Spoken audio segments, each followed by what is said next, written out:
ছোটো চিংড়ি মাছগুলো আগে তেলে ভাজবো। এখানে একটু হলুদ আর একটু লবণ দিয়ে তেল গরম করে ভেজে নিচ্ছি। এটা কিন্তু একদম ভাজা ভাজা করবো।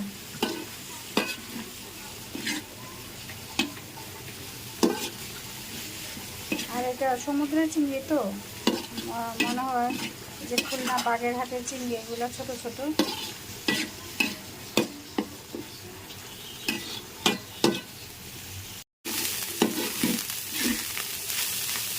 এটা আমি কিন্তু এটা একদম ভাজা ভাজা করে নেব।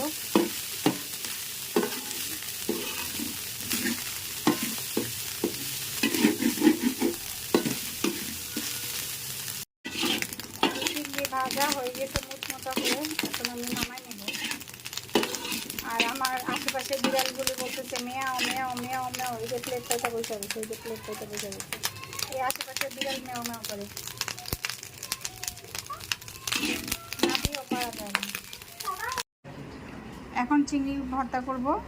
মরিচগুলো গুঁড়া করে নিছে, আর এখানে পেঁয়াজের উপর লবণ নিয়ে নিছে। পেঁয়াজের সাথে লবণটা দিয়ে ভালোভাবে চটকালে পেঁয়াজটা একটু নরম হয়ে যায়। কি মজার, হাতের মাখানি দেখলেই তো লোভ লাগতেছে, আমার জিহ্বায় তো অলরেডি পানি চলে আসছে। এই যে চিংড়ি মাছগুলো একদম বালাচাওয়ার মতো লাগতেছে না?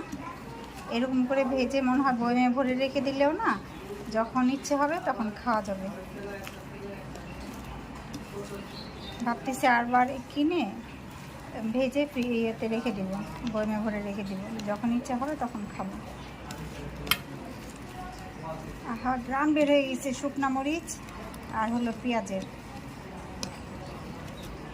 এখন দিয়ে দিলাম সরিষার তেল।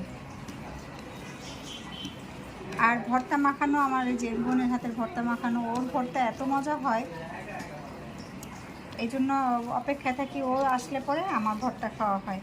আর এখন তো আমার পাশেই থাকে, দুই বোনে মিলে ভর্তা খাই। ঘ্রাণ বের হয়ে গেছে।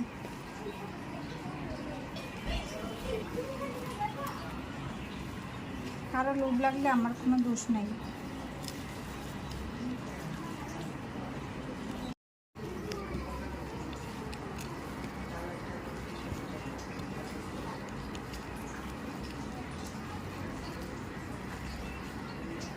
এই যে মাখানো হয়ে গেছে, এখন বাটিতে উঠায় নেবে।